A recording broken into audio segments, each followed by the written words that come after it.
اللہم صلی علی سیدنا و مولانا محمد معدن الجود والکرم وآلہ وصحبہ وبارک وسلم۔ تمام تعریفیں، حمد اور ثنا اللہ تعالیٰ جل جلالہ کے لیے۔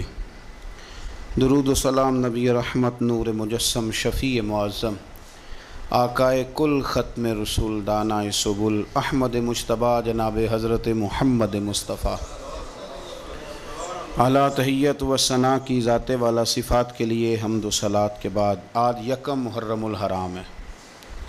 امیر المومنین خلیفۃ المسلمین حضرت سیدنا عمر فاروق رضی اللہ تعالیٰ عنہ کا آج یوم وصال ہے۔ حضرت عمر فاروق رضی اللہ تعالیٰ عنہ پر انشاءاللہ بات ہوگی اور ہم کرتے رہتے ہیں، لیکن ایک بات آج شروع میں آپ کی خدمت میں عرض کرنی ہے، اس کو آپ بڑے اچھے طریقے سے سمجھ لیں۔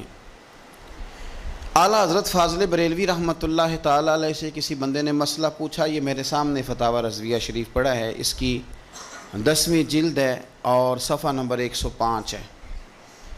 کسی نے مسئلہ پوچھا کہ سادات کرام کو زکوٰۃ کے پیسوں سے رقم دی جا سکتی ہے؟ سادات کو ظاہر ہے اس نے اعلیٰ حضرت کے زمانے میں پوچھا مسئلہ کہ آج کل جو سادات ہیں ان کو زکوٰۃ کے ساتھ ان کی مدد کی جا سکتی ہے؟ تو اعلیٰ حضرت نے اس کا جواب لکھا تفصیل کے ساتھ، چاہیے تھا بس اس کا جواب دے دیتے کہ نہیں دی جا سکتی، لیکن صفحہ نمبر 105 پر فرماتے ہیں سارا جواب دے کے نا پیچھے کہ جائز نہیں، صفحہ نمبر 105 پہ فرماتے ہیں کہ یہ کیا بات ہوئی کہ تم نے ان کو زکوٰۃ ہی دینی ہے؟ فرمایا اس طرح کرو، اپنے خالص مال میں سے جس میں 1 روپیہ بھی حرام کا نہ ہو، خالص مال لو اور عقیدت کے ساتھ جاؤ اور سید کی بارگاہ میں ہدیہ پیش کر کے آؤ۔ سید کی بارگاہ میں ہدیہ پیش، اہل بیت نبوت کا جو پیار ہے وہ ایمان ہے، وہ حسن ہے۔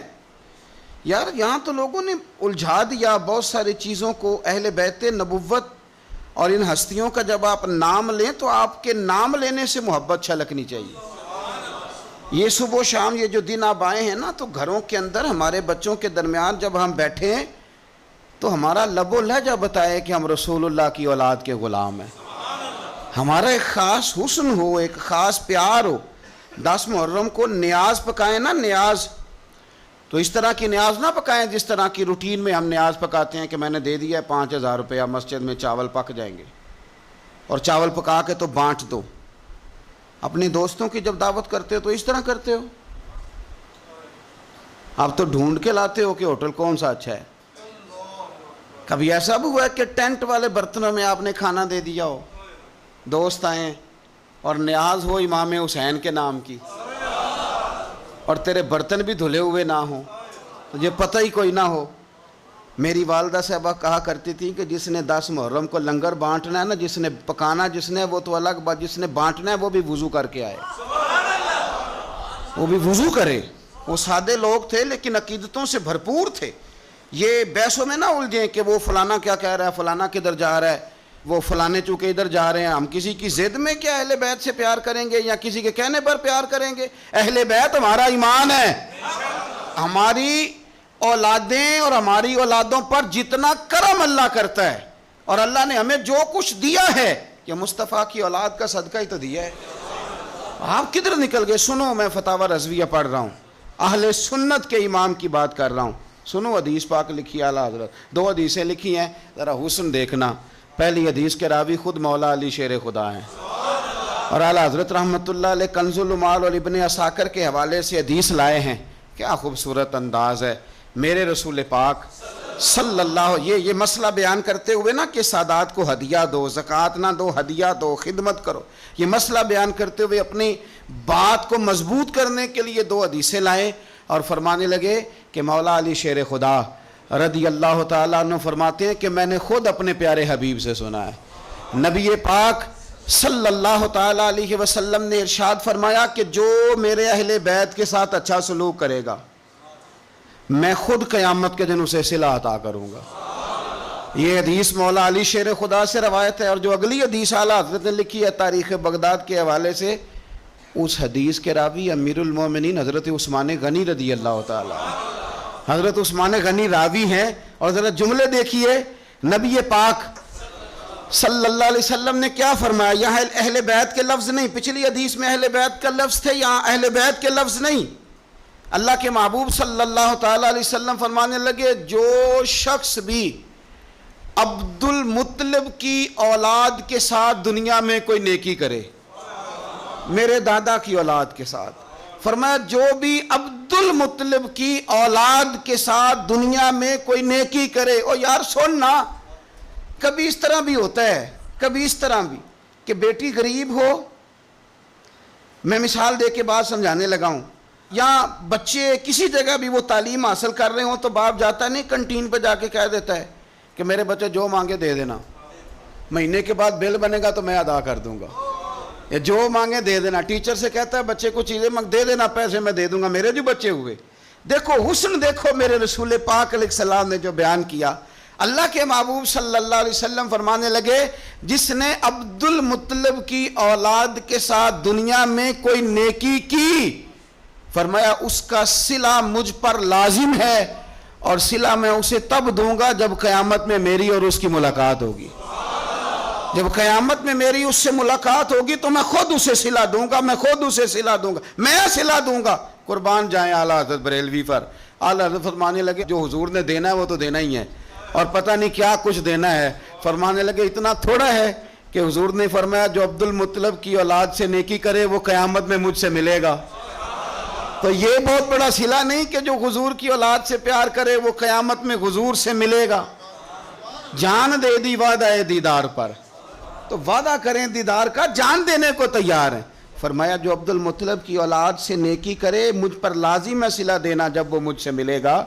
اور یارو کھل کے پیار کرو میرے محبوب کی اولاد، سیدہ پاک سے، شیر خدا سے، امہات المومنین سے، حضور کی شہزادیوں سے، نبی پاک کے حسن سے، حضور کے حسین سے. یار تو بات سمجھنا، کسی کو چنبیلی کا پھول پسند ہے، کسی کو گلاب کا پھول پسند ہے. مدینے والے رسول فرمانے لگے یہ حسن اور حسین میرے پھول ہیں، یہ میرے پھول ہیں، پھول حضور سونگا کرتے. اعلیٰ حضرت فرماتے ہیں کیا بات رضا اس چمنستان کرم کی، زہرا ہے کلی جس میں حسن اور حسین پھول، زہرا ہے کلی جس میں حسن اور حسین. بس کسی نے سادی بات کہی، پریشاندار کہہ دی. اس نے کہا عظمت آل نبی بھول نہ جانا لوگو، اور دیکھنا غیر کی باتوں میں نہ آنا لوگو. یہ چھلکے آپ کی طبیعت بتائے کہ آپ کو حضور کی اولاد سے بڑا ہی پیار ہے، آپ کو نبی پاک کے خاندان سے بڑا ہی پیار ہے. تو باہر کیا یہ بات میں نے شروع میں اس لیے کر دی کہ ذرا نہ کھل کے پیار کرنا ہے حضور کی اولاد. اور یاد رکھیں حضور کی اولاد سے پیار کاری ہو سکتا ہے جس کے سینے میں ابو بکر صدیق بھی رہتے ہوں. ہمیں تو حضور کی اولاد کا ادب بتایا ہی فاروق اعظم نے، یہ سبق پڑھایا ہی عثمان غنی نے. وہ بڑے نا سخت مزاج، اصولوں پر پابند آدمی تھے حضرت عمر بن عبدالعزیز. خاندان کے ایک دو لوگ ایک دو دفعہ سفارش کرانے آئے کسی بات کے لیے حضرت عمر بن عبدالعزیز سے. تو آپ نے نا عملے کے لوگوں سے کہا آج کے بعد میرے خاندان کا کوئی بندہ ہے تو اندر نہ آنے دینا،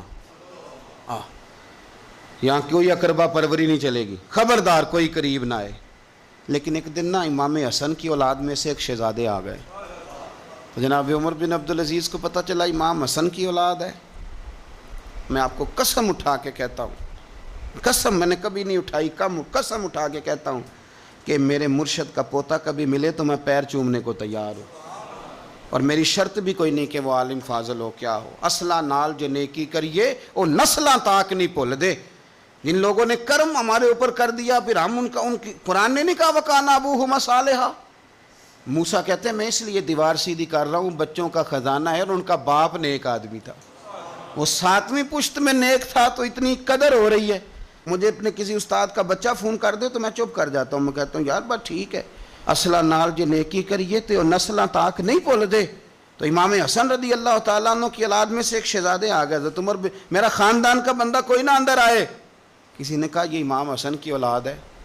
تو جناب عمر بن عبدالعزیز نے ممبر چھوڑا، تخت چھوڑا، شہزادے کو تخت پہ بٹھایا، پھر دونوں آنکھوں میں آنسو اور دونوں ہاتھ باندھ دیے. کہنے لگے شہزادے آج کے بعد آپ نے آنا نہیں، کوئی حکم ہو تو رکھا لکھ دیں، اور اگر پھر بھی مجھ سے ملنا ہو تو مجھے حکم کر دے، عمر بن عبدالعزیز چل کے آپ کے پاس حاضر ہو جائے. تیری نسل پاک میں ہے بچہ بچہ نور، تو ہے عین نور تیرا سب گھر. تو ذرا ہوش سے ذرا تھوڑا سا نا ہماری کیفیت بتائے کہ ہمیں حضور کی اولاد سے بڑا ہی پیار ہے. اور ایک بات اور، سید کا بس صحیح العقیدہ ہونا شرط ہے. صحیح العقیدہ ہو، صاحب ایمان ہو. باقی آپ بحث نہ کریں کہ نمازیں کتنی پڑھتا ہے، عالم فاضل کتنا ہے.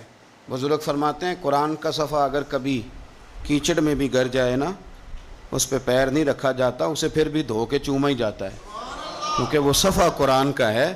فرماتے ہیں تو سید پہ بحث نہ کر کے نیک کتنا ہے اور پرہیزگار کتنا ہے، کرتا کیا ہے، تو اپنے اعمال پہ غور کر اور یہ سمجھ یہ کوئی عام نہیں، یہ خون رسول ہے. اعلیٰ حضرت حضور کے بچوں کی شان بیان کرتے ہیں تو کہتے ہیں آب تطہیر سے جس میں پودے جمے. یعنی یہ جو سیدہ فاطمہ کے بچے پیدا ہوئے ہیں تو یہ آب تطہیر سے جس میں پودے جمے، اس ریاض نجابت پہ لاکھوں سلام. تو بڑی تسلی سے، بڑے ذوق سے، بڑے شوق سے منقبت سنیں پورا یہ محرم کے دار. بحث نہیں کریں، مہربانی کرنی ہے آپ نے، بحث شحث نہیں کرنی. میں نے آپ کو پہلے بھی بتایا تھا، پھر کہہ دیتا ہوں. میری اماں جی مینوں 10 محرم تو پہلے کہنا ٹوٹیاں لیا دے، کھیر ونڈنی ہے، مینوں لین جانیاں پیندیاں سن. میں کہنا اماں جی میں پوچھیا اپنے استاداں نوں، پرات وچ بھی ختم ہو جاندا ہے، پتیلے 'چ بھی ہو جاندا ہے، چلو ٹوٹیاں کو فرض نے. مینوں کہنا کہ میں تینوں ایڈا مولوی منندی نہیں تو مینوں مسئلے نہ سنا، کل دا بال ہے، جا ٹوٹیاں لیا. تو 2-3 درجن ٹوٹیاں میں لا کے دیتا. میں نے ایک دن پوچھ لیا، میں نے کہا اماں جی حکمت کیا ہے؟ میرے ساتھ بڑا پیار تھا اور چلیں بات درد کی طرف چلی جائے گی، رک جاتا ہوں، نہیں کرتا بات. تو میں نے ایک دن پوچھ لیا، میں نے کہا اماں جی مطلب ٹوٹیوں کی حکمت کیا ہے؟ تو کہنے لگے پتر، حضور کی اولاد کے نام پہ کسی کو کچھ شے دینی اور اسے کہنا برتن واپس کر کے جا. حسن حسین کے نام پہ جو دے دیا سو دے دیا، ختم ہو گئی بات. اب برتن واپس مانگنا، بس حضور کی اولاد کا صدقہ ہے جو کچھ بھی ہے. تو یہ وہ سادے لوگ تھے، پر ان کا نا مکان کچے عقیدے پکے، مکان کچے عقیدے، ان مکان پکے تے نال بحث، صبح و شام بحث، جتنی مرضی کرا لو. اور ایسے ایسے بھی سیانے بندے دنیا میں ملے ہیں جن کا سیانف کے ساتھ دور دور تک کوئی رشتہ نہیں، لیکن وہ چہرے عقل میں رہ گئے ساری زندگی. اس لیے اقبال کہا کرتے تھے کہ پختہ ہوتی ہے اگر مصلحت اندیش ہو عقل، اور عشق ہو مصلحت اندیش تو ہے خام، ابھی کچا ہے.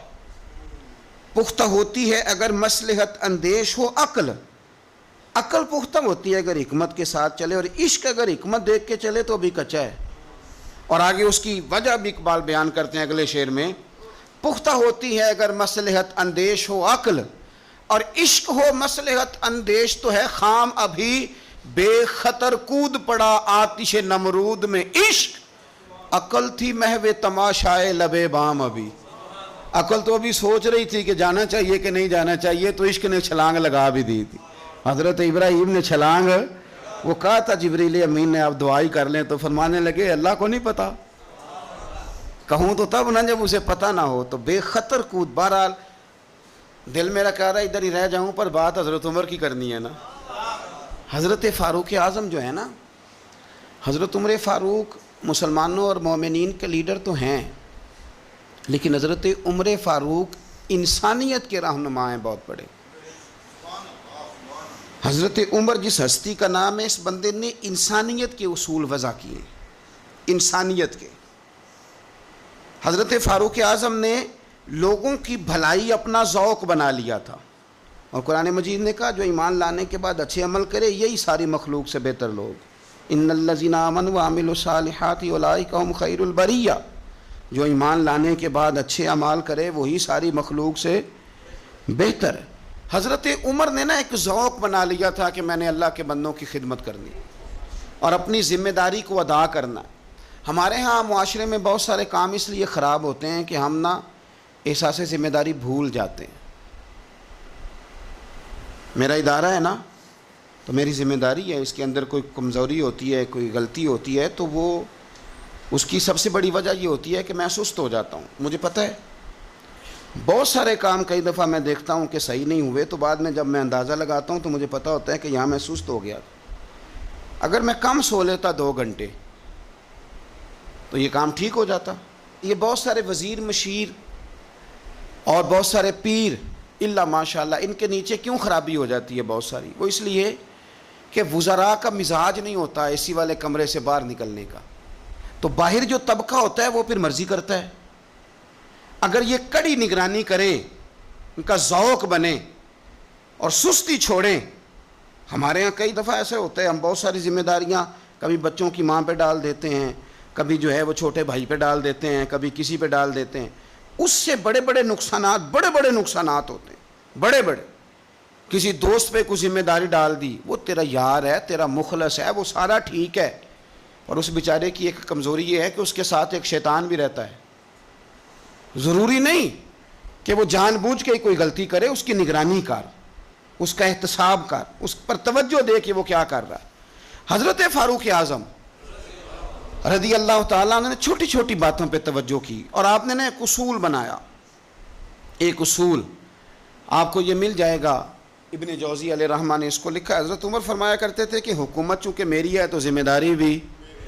یہ نہیں فرماتے تھے کہ اداروں سے پوچھوں گا، متعلقہ آدمی سے پوچھوں گا، یہ نہیں فرماتے تھے. میں اس محکمے کے سربراہ کو، اس منسٹری کے وزیر کو، یہ بات نہیں ہوتی تھی. حکومت میری ہے تو ذمہ داری بھی میری ہے. حضرت عمر فاروق رضی اللہ تعالیٰ نے قانون بنایا، اور اس کو آپ سن لیتے ہیں، کبھی اس کو سمجھنا. انسان کو جو روٹی ملے گی، چھت ملے گی، دوائی ملے گی، کپڑا ملے گا، یہ ساری باتیں ٹھیک، لیکن حضرت عمر فرمانے لگے کہ اگر کوئی کتا بغیر پانی پیے مر گیا فرات کے کنارے صحرا میں، یعنی اس تک پانی نہیں پہنچا، انسان کی بات نہیں. یہاں تو عورتوں کو اسپتال میں جگہ نہیں ملتی تو وہ رکشے میں بچے پیدا کر لیتی.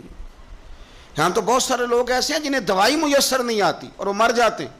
کتا اگر میری حکومت میں پیاسا مر گیا تو عمر فرماتے ہیں اللہ مجھ سے پوچھے گا کہ ڈیوٹی تو تیری تھی نا، ذمہ داری تو آپ کے صاحبزادے کہتے ہیں کہ ایک اونٹ زخمی ہو گیا، کسی نے اسے زخمی کر دیا. تاریخ الخلفاء میں امام جلال الدین سیوطی علیہ رحمہ نے لکھا ہے اونٹ زخمی ہو گیا، اونٹ کی نا گردن پر نشان لگ گیا زخم کا. اس زمانے میں طریقہ تھا کہ کپڑا جلا کے نا زخم پہ لگایا جاتا تھا. حضرت عمر فاروق رضی اللہ تعالیٰ عنہ نا، اب 60 سال عمر ہے، بوڑھے آدمی ہے، جسمانی طور پر بھی کمزوری آ جاتی ہے عمر کے حساب سے. اونٹ کی نکیل کے ساتھ پہلے اسے باندھا، پھر وہ کپڑا جلایا، پھر اپنے ہاتھوں سے اونٹ کا وہ جو زخم تھا نا اس پر وہ کپڑا ڈالنے لگے، اس کو ٹھیک کرنے لگے. تو صاحبزادے آگے بڑھے، وہ کہنے لگے ابا جی یہ اونٹ ہے اور آپ اس کے زخم کو چھیڑ رہے ہیں، وہ آپ کو تکلیف بھی پہنچا سکتا ہے، تو یہ آپ 2-3 غلاموں کے ذمہ لگا دیں، وہ اس کے زخم پر دوائی مرہم پٹی کر دیں گے، یہ آپ کو کاٹ ہی نہ لے. تو کہتے ہیں حضرت عمر فاروق نے میری بات کو جھٹکا، فرمانے لگے پیچھے ہٹ جا، حکومت میری ہے کہ غلاموں کی ہے؟ ذمہ داری میری ہے کہ غلاموں کی ہے؟ فرمایا پتر میں تو ڈر رہا ہوں کہ کہیں یہ اونٹ ہی قیامت میں میری شکایت نہ کر دے، یہ میری شکایت نہ کر دے کہ اللہ میں بیمار ہو گیا، زخم لگ گیا، حکومت عمر کی تھی اور کسی نے مجھے پوچھا ہی نہیں. میرے دوستو احساس ذمہ داری اب یقین کریں نکل گئی. ہم لاؤبالی لوگ ہیں، لاؤبالی. میں کبھی سفر کرتا ہوں بہت زیادہ، تو میرے جو ڈرائیور حضرات ہوتے ہیں وہ میرے ساتھ وقت گزارنا خاصا مشکل کام ہے، اس لیے کہ میں گاڑی مجھے چلانی نہیں آتی پر چلواتا اپنی مرضی کی ہوں. تو ان کی خواہش ہوتی ہے کہ میٹر پہ نظر نہ پڑے پیر صاحب کی. تو میں پچھلی سیٹ پہ بیٹھتا ہوں تو میں اس ترتیب سے بیٹھتا ہوں کہ مجھے پتہ چل جائے کہ میٹر اب کہاں پہنچا ہے، اس لیے کہ مجھے پتہ ہے خدا نہ خواستہ کسی جگہ کوئی معاملہ ہوگا نا. اور میں بچوں کو بتاتا رہتا ہوں. ایک دفعہ ایک آدمی غلط کراس کر گیا اور بڑی مشکل سے بچے نے بریک لگائی. بچہ کہنے لگا اس کے قریب جا کے نا تو میں نے بھی اس کو اسی طرح سزا دینی ہے. تو میں نے کہا پتر تو بات کو سمجھ، اسے کوئی بھی کچھ نہیں کہے گا اور ہمیں لوگ کہیں گے تسی تے سیانے بیانے ہونا. ہمیں اپنی ذمہ داریوں کا احساس کرنا چاہیے. جب ہم غیر ذمہ دار کسی جگہ بھی ہو جاتے ہیں تو حالات خراب ہو جاتے ہیں. حضرت فاروق اعظم رضی اللہ تعالیٰ عنہ چھوٹی چھوٹی باتوں کا خیال کرتے. دیکھیں نا امام مسجد، میں روز امام مسجد کے حقوق بیان کرتا ہوں. لیکن مجھے مسجدوں کے آئمہ سے شکوہ بھی ہے، وہ اپنے نمازیوں کا نہیں خیال کرتے، ان کی طبیعت کا نہیں لحاظ کرتے۔ ہم اگر تھوڑا سا لحاظ کریں آئمہ مساجد نمازیوں کا، نبی پاک علیہ السلام نے فرمایا کہ میرا دل کرتا ہے میں لمبی نماز پڑھاؤں، لیکن پھر مجھے خیال آتا ہے کہ پیچھے بوڑھے بھی ہیں، بیمار بھی ہیں، بچے بھی ہیں، میرا دل کرتا ہے لیکن میں لوگوں کی تکلیف کو دیکھتے ہوئے نماز مختصر پڑھاتا ہوں۔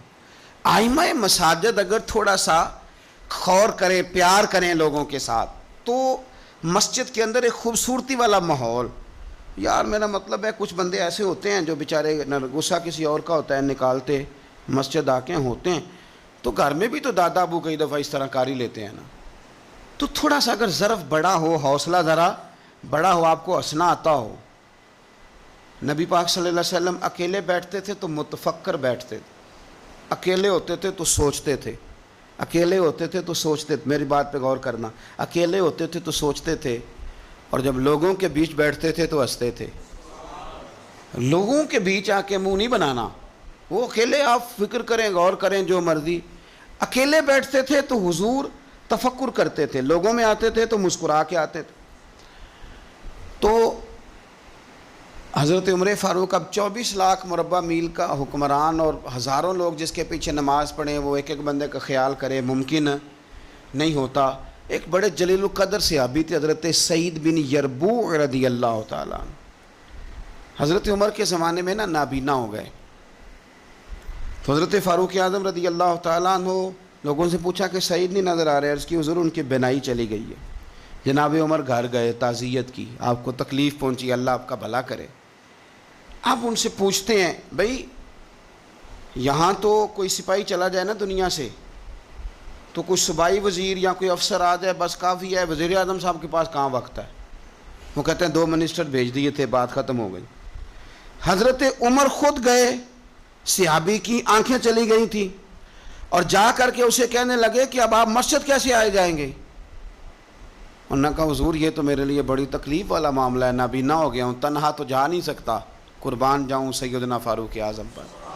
حضرت عمر فاروق رضی اللہ تعالیٰ عنہ نے ایک بندے کی باقاعدہ ڈیوٹی لگائی، فرمانے لگے تیری آج کے بعد ذمہ داری ہے 5 وقت حضرت سعید کا بازو تھامنا ہے، تو انہیں مسجد پہنچانا ہے، اور 5 وقت ان کو گھر لے کے آنا ہے، اور فرمایا یاد رکھنا، یہ نہ سمجھنا کہ میں آرڈر دے کے بھول جاؤں گا، میں ہر ہفتے تم سے پوچھا بھی کروں گا کہ تم نے سعید کے ساتھ کیا سلوک کیا۔ تو چھوٹی چھوٹی چیزوں کا فوجی، جیسے کہ میں نے پہلے کہا ہے، وہ سال کے بعد نا کبھی کوئی تقریب ہوتی ہے تو بلا کے نا فوجیوں کے بچوں کو، ان کی ماں کو، تو ایک تمغہ دے دیا جاتا ہے، پھر چھٹی۔ کبھی کسی نے پوچھا ہے کہ یتیمی میں بچوں کا کیا حال ہوا؟ کبھی کسی نے پوچھا ہے کہ پھر پیچھے کیا حالات ہیں؟ میں کوئی لسٹ نہیں بیان کرتا، لیکن میں ثبوت رکھتا ہوں کہ جن کے لیے ترانے پڑے گئے اور بہت بڑی انٹرنیشنل کانفرنسیں کی گئیں اور میڈیا میں بڑا کچھ دکھایا گیا، ان کے بچوں پر وہ وقت بھی آیا کہ انہوں نے روٹی مانگ کے کھائی۔ یہ فوٹو سیشن کرانا آسان کام ہے، لیکن ان کا خیال رکھنا یہ مشکل کام ہے، مشکل کام ہے۔ بھیج دیا کسی کو، وزیر کو، جا چیک دیا جا کے شہید کی بیوہ کو، وہ فلاں آدمی پولیس میں شہید ہو گیا، تو وہ بیوہ بعد میں بتا رہی ہے کہ وہ چیک میں نے 5 دفعہ بینک بھیجا ہے، وہ کیش ہی نہیں ہوتا، چونکہ فوٹو تو آ گئی، بات تو ختم ہو گئی۔ اور آپ کے ملک میں اس طرح بھی ہوا کہ ایک شہید کے لیے سیمینار ہوا، بہت بڑا تمغہ دیا گیا، اس کی والدہ کو بلایا گیا، اور جب تک تو کیمرے چل رہے تھے تو تب تک تو اس کو بڑا اعزاز تھا، ترانہ بھی باج رہا تھا، بندے آنسو بھی بہا رہے تھے، اور جب ختم ہو گیا سارا کچھ تو پھر اس کی ماں کو نا ایک کونے میں زمین پہ بٹھا کے، وہ ویڈیو آ گئی اس کی، وہ زمین پہ بٹھا کے نا دور اس کی ماں کو، جس کا بیٹا ملت پر، قوم پر، مذہب پر قربان ہوا، اس کو زمین پہ بٹھا کے، تو اس کے ہاتھ میں روٹی پکڑائی گئی اور چھوٹے سے ایک برتن میں سالن ڈال کے اس کے آگے رکھا گیا، تو وہ دیہاتی عورت، سب لوگ موج سے کھانا کھا رہے ہیں، جو مہمان خصوصی ہیں روٹی کھا رہے ہیں، جو تمغے دینے آئے، اور جو لینے آئی ہیں اس کو وہاں بٹھا دیا۔ پھر وہ کسی نے ویڈیو بنا کے جب نیٹ پہ ڈال دی تو پھر کہا گیا کہ ہم نے نوٹس لے لیا ہے، وہ پتہ نہیں کس بلا کا نام ہے، ہم نے نوٹس لے لیا ہے، وہ کیا ہوتا ہے؟ ہمیں تو نہیں پتا آج تک اس کا کوئی نتیجہ نکلا ہو، کیا نوٹس لیا؟ کیا بات آئی سامنے؟ کچھ بھی نہیں.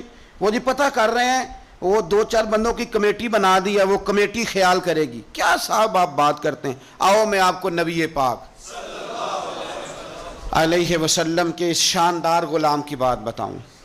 صحیح بخاری میں حدیث, صحابہ کہتے ہیں حضرت عمر فاروق رضی اللہ تعالیٰ عنہ کے پاس ایک خاتون روتی ہوئی آئی, کہنے لگی خاوند میرا شہید ہو گیا اور 4-5 بیٹیاں چھوڑ گیا, تو گھر میں تو بکری کا کھور بھی نہیں, کوئی چیز نہیں کھانے پینے کے لیے. فاروق اعظم رضی اللہ تعالیٰ عنہ نے کمیٹی نہیں بنائی, چیک نہیں دیا, وہ ایک اچھا سا اور ایک خوبصورت سے پیکج کا اعلان نہیں فرمایا, بلکہ فاروق اعظم نے ایک اچھا تازہ تگڑا اونٹ مال غنیمت کے اونٹوں میں سے لیا اور 2 بوریاں اپنے ہاتھوں سے اچھے راشن کی بھری, اس کے اندر ڈھیر سارے نگد پیسے بوریوں میں ڈالے اور وہ دونوں بوریاں اونٹ کے اوپر اپنے ہاتھوں سے, بخاری پڑھ رہا ہوں, ان کی رسیاں باندھی.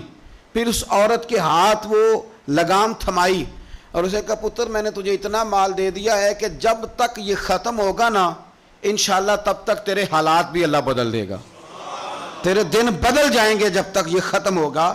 وہ خاتون جانے لگی تو آپ فرمانے لگے بیٹا اونٹ نہیں واپس بھیجنا, یہ بھی تیرا ہی ہے, دے دیا تجھے. اب چلے گئی وہ خاتون. تو صحابہ کہتے ہیں ہم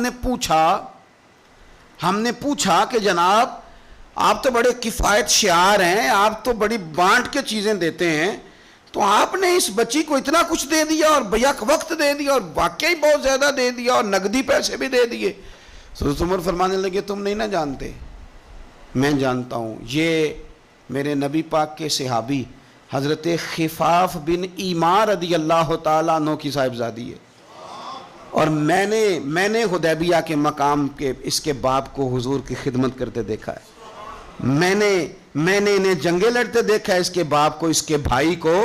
فرمایا وہ تو بچی آئی ہے تو میں تمہیں کیا بتاؤں, مجھے تو تکلیف شروع ہو گئی ہے کہ اسے آنا کیوں پڑا ہے, خود آگے بڑھ کے میں کیوں خدمت نہیں کر سکا, اسے آنا کیوں پڑا.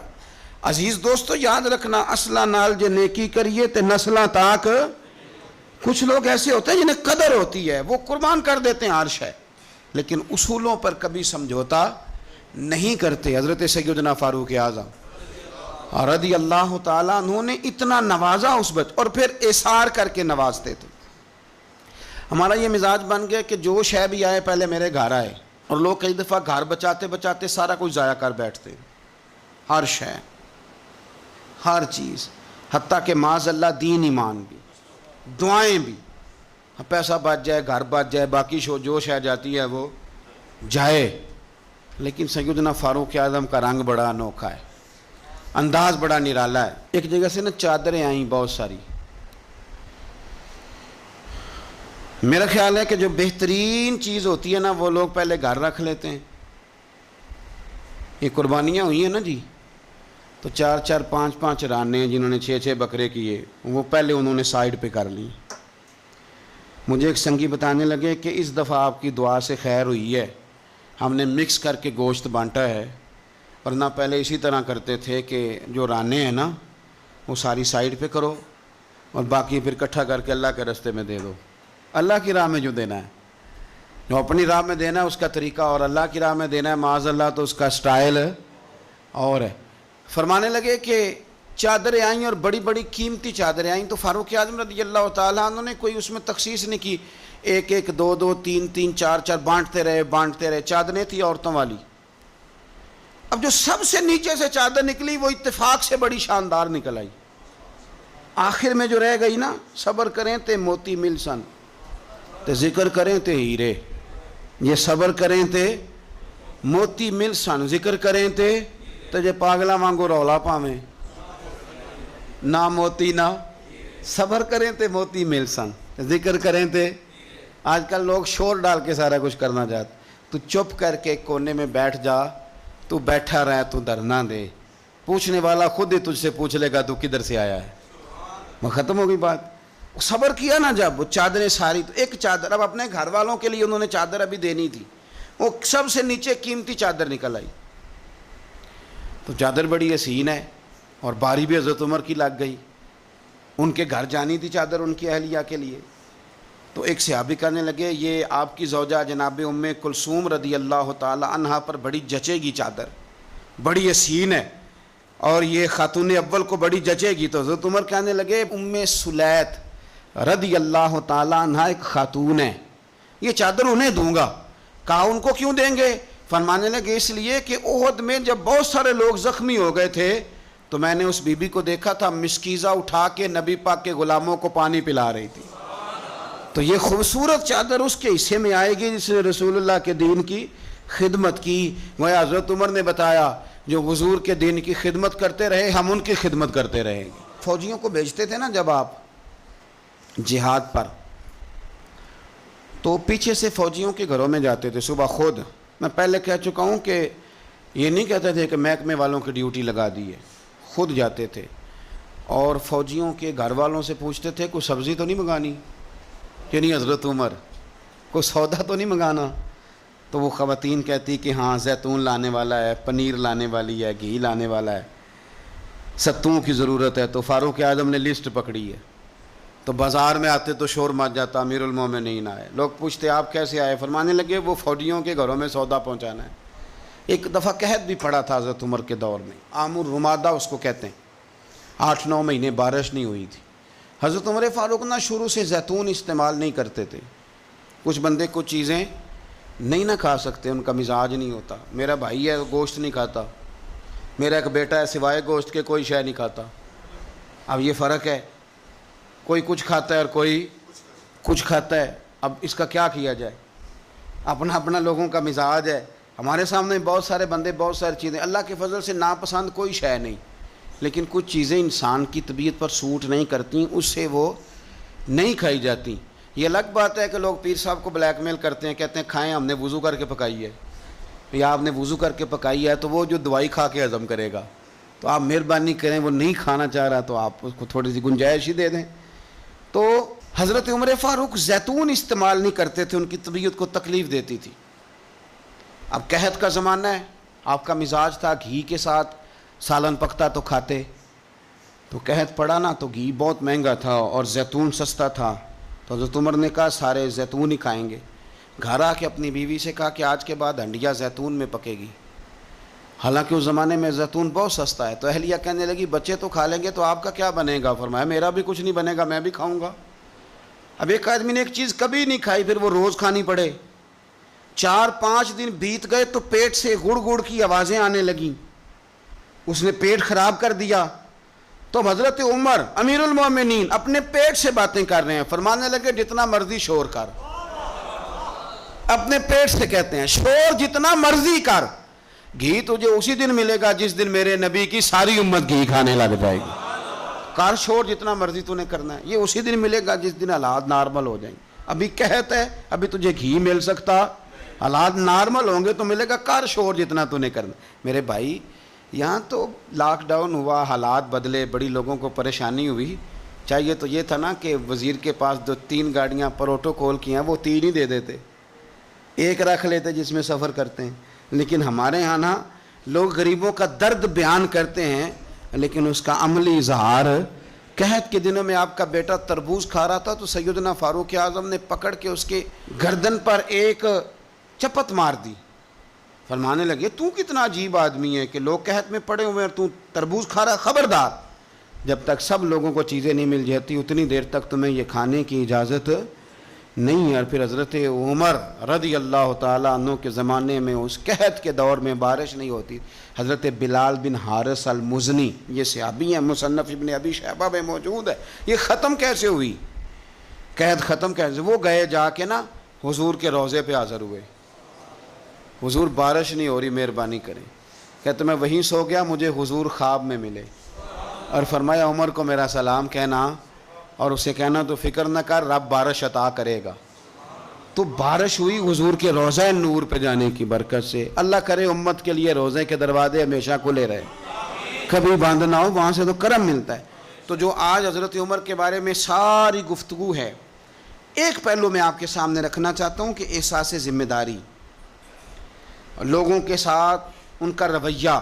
ایک قحط کے زمانے میں ہی دور سے کچھ لوگ آ گئے کہ چلو باہر قحط ہے تو مدینے چلتے ہیں، انہوں نے آ کے باہر ڈیرا لگا لیا. حضرت عمر کو پتہ چلا کچھ مسافر بھی آ گئے, تو آپ نے کھانے پینے کا سامان اٹھایا, پشت پہ رکھا, کندھے پہ تو جا رہے ہیں. جناب ابو ہریرہ فرماتے ہیں عمر بھی تھے, ان کے خادم بھی تھے. میں نے پوچھ لیا کہاں جا رہے ہو؟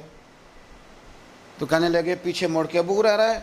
میں نے کہا جی. کہنے لگے ادھر آ یار, میں تھک گیا ہوں, تھوڑا سا سامان تو بھی اٹھا, چل میرے ساتھ. کہتے میں نے تو پوچھ لیا تھا, میں بھی قابو آ گیا.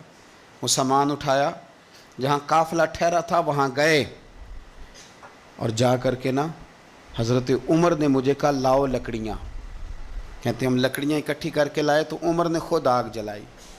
پھر فاروق اعظم نے خود کھانا پکایا, اور فرمایا جب وہ مہمان روٹی کھا رہے تھے تو عمر رو رہے تھے. ہم نے کہا حضور روتے کیوں ہیں؟ فرمانے لگے جب رب کے بھوکے بندے روٹی کھا لیتے ہیں تو اللہ راضی بڑا ہوتا ہے. تو سوچتا ہوں مجھ چھوٹے آدمی کو رب کریم نے کتنا اعزاز دیا ہے کہ میری وجہ سے آج ان بھوکوں نے کھانا کھایا. تو میرے عزیزو, جناب فاروق اعظم نے ہمیں یہ درس دیا کہ احساس ذمہ داری زندگی میں پیدا کریں. ہم نے بہت سارے کام اس لیے خراب کیے کہ ہم سست ہو گئے, ہم نے وہ ذمہ داری کسی اور کی لگا دی. ہم نے ساری زندگی پروٹوکول تلاش کیا, عزت تلاش کی. ہم نے لوگوں کو شیشے میں اتارنے کا طریقہ سیکھا, اس نے بے سکونی بھی پیدا کی معاشرے کے اندر, ہمیں بھی تکلیف میں رکھا, دوسروں کو بھی تکلیف میں رکھا. اگر مخدوم بنو گے, خدمت کرانے کا مزاج بناؤ گے تو ساری زندگی تکلیف میں رہو گے, اور اگر خادم بن جاؤ گے تو پھر تو ذہن بن جائے گا کہ میں نے کھلاتے ہی رہنا ہے. حضرت عمر فاروق نے بتایا لوگوں کو کہ قوم کا سربراہ قوم کا خادم ہوتا ہے. انہوں نے خدمت کر کے لوگوں کو بتایا کہ اس طرح کر کے اگر اپنی زندگی کو ترتیب دو گے نا, پھر تمہارے لیے جینا آسان ہو جائے گا. اور کسی بڑے آدمی کا طریقہ بھی یہی ہوتا ہے کہ وہ اس طرح کے طریقے اپنائے کہ ذوق بڑھے. حضرت عمر کو لوگ کام کرتے ہوئے دیکھتے تھے تو ان کا ذوق بڑھتا تھا, ان کا بھی دل کرتا تھا. وہ کہا تھا نا اقبال نے, وہی ہے تیرے زمانے کا امام برحق جو تجھے حاضر و موجود سے بیزار کرے, اور موت کی شکل میں دکھلا کے تجھے جلوہ یار, زندگی تیرے لیے اور بھی دشوار کرے, مشکل کر دے تیرے لیے جینا. وہی ہے تیرے زمانے کا امام برحق. تو حضرت فاروق اعظم کے اس کردار کو سمجھیں. دعا ہے اللہ تعالی ہمیں ان کے نقش قدم چلنے کی توفیق عطا فرمائے. آخر دعوانا الحمد.